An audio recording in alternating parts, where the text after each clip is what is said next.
ফেব্রুয়ারিতে নির্বাচন সম্ভব নয়, নাহিদ ইসলাম। পুলিশের গুলিতে মারা যায় মা, ছেলে প্যারালাইজড। আসন্ন নির্বাচনে পুলিশকে শতভাগ নিরপেক্ষ থাকতে হবে। বেসরকারি চাকরিজীবীদের বেতন নিয়ে সুখবর। লালমনিরহাটে র্যাব 13 এর অভিযানে 637 বোতল স্কাপ ও 4 কেজি গাঁজাসহ যুবক গ্রেপ্তার। 50,000 টন আলু কেনার প্রতিশ্রুতি 2 মাসেও বাস্তবায়ন নয়, কৃষকদের হতাশা।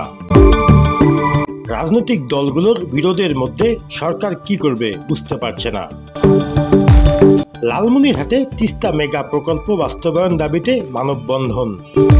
তিস্তা মহাপরিকল্পনা বাস্তবায়নের দাবিতে মিশন মোড়ে জেনজি লালমনিরহাটের ফ্ল্যাশ মব।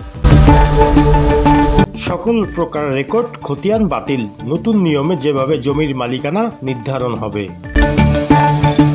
লালমনিরহাটে মা ও শিশু কল্যাণ কেন্দ্রের দুর্নীতি, 1 বছরে 25 লক্ষ টাকা আত্মসাৎ। কলকাতার হাসপাতালে মারা গেলেন আওয়ামী লীগের প্রবীণ নেত্রী। ঘুষের পুরো টাকা না পেয়ে মিথ্যা তদন্ত রিপোর্ট দিলেন ডিবির এসআই। বিমানবন্দর থেকে ফেরত পাঠানো হলো সাবেক শিক্ষা প্রতিমন্ত্রী এহসানুল হক মিলনকে। কারো চাওয়ায় তালিকা পরিবর্তন হয়নি, কমিশন মনে করেছে বলেই করেছে ইসি সচিব।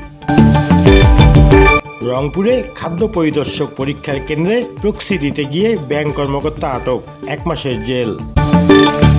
প্রাচীন শিব মন্দিরের জমি দখল ও পুনর্নির্মাণে আওয়ামী লীগ নেতার বাধা। ঘুষের পুরো টাকা না পেয়ে তদন্তে জালিয়াতির অভিযোগ লালমনিরহাট ডিবি পুলিশের এসআই মামুনের বিরুদ্ধে। বেয়াদব কোথাকার, আমার ডায়াবেটিক্স, একটি চকলেট দিয়েছে তার জন্য বাধা দিতে হবে, আদালত চত্বরে সাবেক খাদ্যমন্ত্রী কামরুল ইসলাম। সবচেয়ে খারাপ পরিস্থিতি মোকাবিলার প্রস্তুতি নিতে বললেন প্রধান উপদেষ্টা।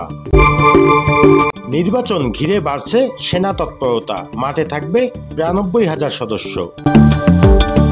লালমনিরহাটে গৃহবধূকে ধর্ষণের চেষ্টা, হাতে নাতে আটক অভিযুক্ত।